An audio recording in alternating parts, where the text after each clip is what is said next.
Hay un fallo en la justicia de Santa Fe, en San Jorge, que en algún momento prohibió la fumigación a 800 metros de un barrio y obligó al Estado provincial a hacer un trabajo de análisis de qué pasaba con la salud de esa gente en el periodo en el que estaba prohibida la fumigación, y el mismo ministerio reconoce que mientras estuvo prohibida la fumigación a 800 metros disminuyeron las consultas por problemas respiratorios, por problemas dermatológicos o problemas que tuvieran que ver con lesiones de contacto.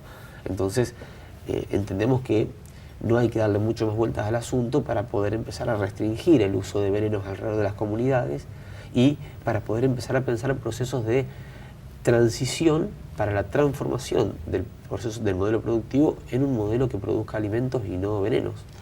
Profesor, completo la pregunta con lo siguiente respecto de lo que le preguntaba a Flor. Vamos a suponer que hay 500 personas que controlan. ¿Qué es una persona que va y anota o tiene elementos para decir, no, mirá, che, sí, nosotros por eso estamos... O alguien que controla visualmente como yo o ella que nos mandan... No, claro, un marco legal con sanciones concretas. Sí, pero alguien va.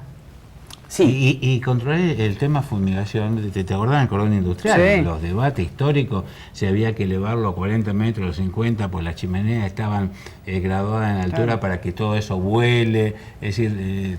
sí, nosotros ¿se entendió sí, claramente, nosotros entendemos que el control es necesario porque estamos usando venenos.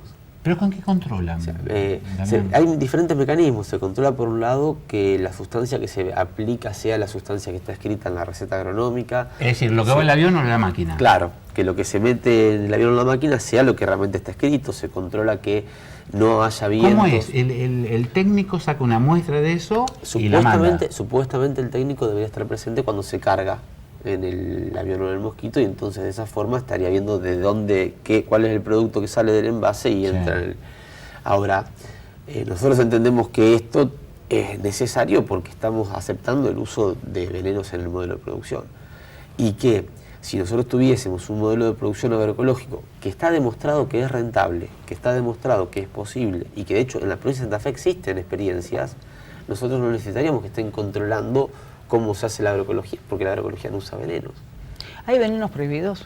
Sí, hay venenos prohibidos. ¿Que se comercializan? Y en América Latina, el 40% de la química que se usa en el modelo productivo en América Latina está prohibido en Europa o en Estados Unidos. Y esto como para que tengamos una idea de que... Y acá hay dos respuestas, digo. O alguien cree que somos genéticamente más sólidos y más duros que los europeos o los norteamericanos, o alguien está aceptando acá lo que no aceptan en otros lugares. Como pasa con un montón de cuestiones, medicamentos, por ejemplo. Por ejemplo, digo, nosotros entendemos que... Cuando usted dice alguien está aceptando, en el fondo, ¿qué significa? Significa ¿Que alguien está recibiendo plata o que alguien es tan ignorante que le importa un pepino? No, en principio... Que está avalando un negocio con la utilización de un producto que es dañino para la salud. Que hay alguien ¿Gratis? Que no ha hecho su trabajo de estudiar qué es lo que dice en otros países del mundo respecto a qué se puede usar y qué no se puede usar. ¿Y usted cree eso? Yo no lo creo. Yo quiero creer que si nosotros tuviésemos un sistema de organización del estímulo de la producción de alimentos adecuado, no tendríamos que estar peleándonos con los técnicos de algún instituto como el SENASA para decirles si la OMS reclasificó los agrotóxicos hace 2 años, porque nosotros tenemos la clasificación de hace 4 o de hace 10.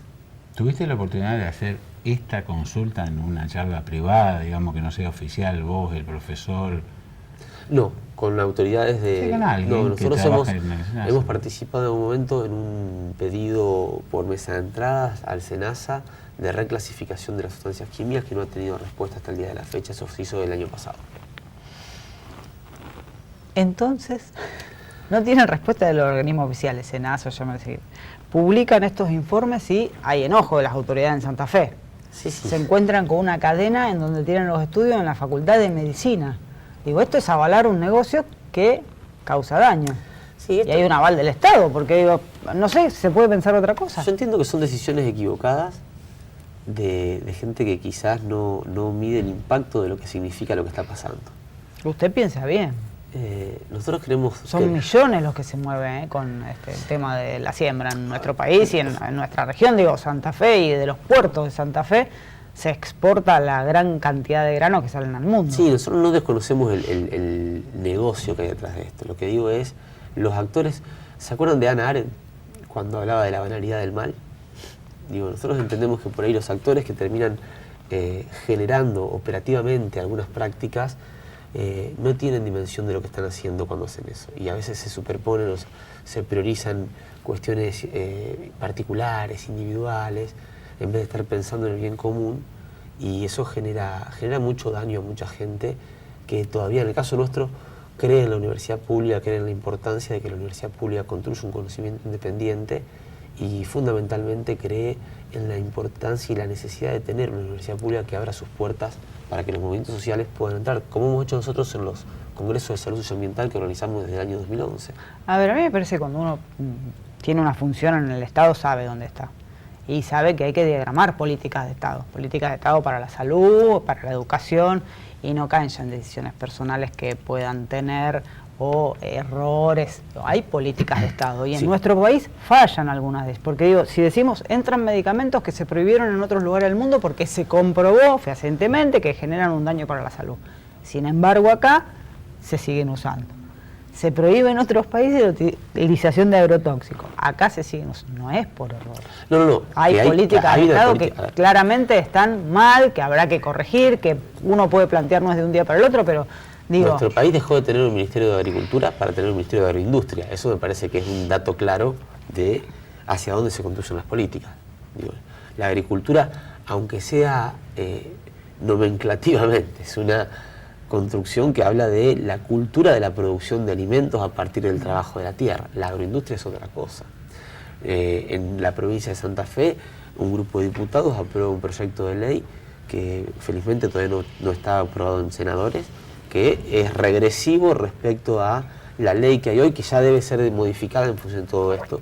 Esto no es casual y sí, son decisiones políticas de priorizar un modelo de producción y de priorizar algunas rentabilidades por sobre la salud de las poblaciones. Que la universidad diga en voz alta que esto hace mal, molesta. Que existan acciones concretas que limitan el accionar y el trabajo de quienes estamos estudiando estas cosas, claramente, aunque no haya sido pensado de esa manera, tiene un impacto de vinculación con los intereses de otros que, claro, necesitan que la universidad se calle. Es, digo, interesante además pensar cuántos políticos, senadores, diputados valoran publicaciones de la Universidad Nacional de Rosario o de cualquier universidad del país en cuanto a avances en medicación, en estudios, para ahora cuándo, y perdón, se le toca el trasero a algún interés, ahí lo criticamos. Sí, obvio. Es para pensarlo, claro, ¿no? ¿Sabés que me estaba acordando, Florencia? A lo mejor a usted le pasó, profesor, o le llegó el informe, del cordón industrial, no recuerdo bien qué localidad, así que no lo voy a decir, me puede errar, que había crecido el número de cáncer de colon en mujeres. Sí, nosotros ¿Escuchó algo al respecto? Nosotros hemos escuchado sobre eso, no tuvimos ¿Te acceso acordás que nos llegó? Yo no me acuerdo de qué organización y no lo quiero decir porque puedo meter la plata. Pero... Nosotros en el cordón industrial hasta hoy no hemos hecho un trabajo, uno de nuestros campamentos. El primero que vamos a hacer ahora es en Timbúes a fin de este año, que es el último campamento para el que hay hasta ahora convenios firmados. Y veremos van a estudiar. Nosotros hacemos el mismo trabajo de relevamiento, vamos casa por casa preguntándole a las vecinas y a los vecinos cuáles son los problemas de salud que padecen, cómo han transitado esos procesos de salud y si alguien ha fallecido viviendo en ese domicilio, cuándo falleció y de qué falleció, como para poder construir junto con la gente lo que se denomina un perfil de moro y mortalidad referido. ¿Localidades donde han ido? Perdón, hasta ahora son 27, 23 de la provincia de Santa Fe, 2 de la provincia de Entre Ríos, 1 de Córdoba. Y acá hemos estado prácticamente en todo el departamento General López, hemos estado en Vigán, hemos estado en Buquet, hemos estado en María Susana, hemos estado en María Juana, hemos estado en Figueras. Un polo de cruce de rutas muy importante. Sí, tal cual, bueno, en Luis Palacios, en Chavás, hemos estado en Villana, en el norte de la provincia, hemos estado también en Ibarlucea, hemos estado en Villa Cañas, en Wilrey, en Totoras, y hemos recorrido bastante el territorio. No somos de los que nos quedamos en una oficina a contar palotes, somos de los que vamos a vincularnos con la comunidad, ¿no? ¿Y alguna diferencia geográfica? Porque Villa Cañas está alejado de los centros. la cruzan nada más que la ruta para Tiro de Lina. En Bebicanesta no cruza ruta fundamental llena de camiones. Sí, sí, en realidad lo que nosotros vimos es que el perímetro de todas estas localidades, salvo de Villa Ana, en el norte de la provincia de Santa Fe, es un perímetro que tiene prácticamente pegado a las comunidades en los espacios de producción de transgénicos dependientes de agrotóxicos. El campo sembrado. Sí, sí. En algunos no, por ejemplo en San Genaro tenían el radio de protección desde hacía unos años cuando nosotros fuimos a hacer el campamento sanitario allí, pero en general tenemos ahí pegado al pueblo, entonces quienes viven más cerca de esos límites tienen mayores niveles de exposición.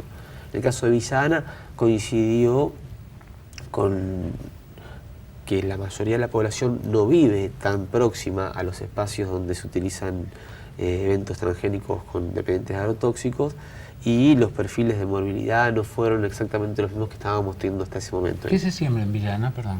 En Villa Ana es una región fundamentalmente maderera. Ah, y algodonera, ¿no?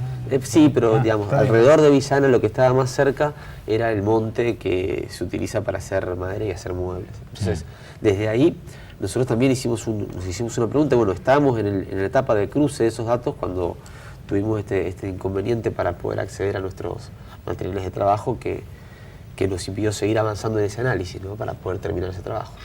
En algún momento nuestro país va a tener que pensar el Estado nacional, provincial y los estados locales el tema del cuidado del medio ambiente. Es una preocupación mundial. Hay muchísimos lugares en el mundo donde ya hay algunas políticas diseñadas, pensadas en mucho cuidado del medio ambiente. Argentina pareciera estar muy atrás, con controles laxos y absolutamente insuficientes en un montón de materias, porque acá hablamos de agrotóxicos, pero ¿qué tiramos al río? No, tenemos un montón de temas. El río, el hidrofracking en el sur de nuestro país, las minerías en la cordillera, el desarrollo ¿Qué es hidrofracking, perdón? El hidrofracking es una técnica por la cual se introduce a través de un sistema complejo de cañerías unas arenas con unos líquidos y químicos mezclados para explotar por acción física de presiones una piedra porosa que en el medio de esos poros tiene o gas o petróleo. Esto es terriblemente contaminante. Esto está haciendo ya en Estados Unidos, que fue uno de los lugares con mayor desarrollo de hidrofracking denunciado. Estuvieron la semana pasada un grupo de médicas de Estados Unidos que vienen denunciando el impacto del hidrofracking en la salud. Y en nuestro país se ha instalado a partir de vaca muerta como que fuese la panacea, y ahora algunos pretenden hacerlo también en la provincia de Entre Ríos y la República del Uruguay, lo cual sería muy preocupante por la vinculación con el acuífero guaraní. ¿Y para qué sirve? ¿Para qué se utiliza? Para extraer gas y petróleo esquisto se llama, ¿no? Entonces, bueno, pero tenés hidrofracking, tenés minería, tenés agroindustria, tenés energía nuclear en pleno desarrollo, tenés una política de destrucción del monte nativo, pese a que hay una ley de protección del monte nativo que no se cumple. Y tenés un modelo de producción de alimentos que cada vez produce menos alimentos sanos y produce más a partir de venenos. Bueno, es un cóctel explosivo que hace su aparición en nuestros cuerpos. Detrás de todo, negocios millonarios. También. Y un Estado que hace la vista grande, como dicen. Y más ahora con estas fusiones, ¿no?, donde las mismas empresas los que poderes económicos y el alcance de los poderes económicos a veces uno pierde dimensión. Sí, no, bueno, nosotros hemos estado en La Haya, en el Tribunal Internacional contra Monsanto, en el mes de octubre, y realmente hemos podido visualizar claramente el impacto que tienen estas monstruosidades de construcciones macroeconómicas sobre la salud y la vida de los pueblos. Ha sido terrible. Eso también ha incomodado mucho, ¿no?, que hayamos participado, que hayamos sido convocados a ese Tribunal Internacional para difundir ante los jueces internacionales el impacto que tiene este modelo en la salud a partir de nuestro trabajo. También es algo que ha hecho ruido en la región, ¿no? Muchas gracias, doctor. No, muchas gracias a ustedes. No se vaya, volvemos enseguida.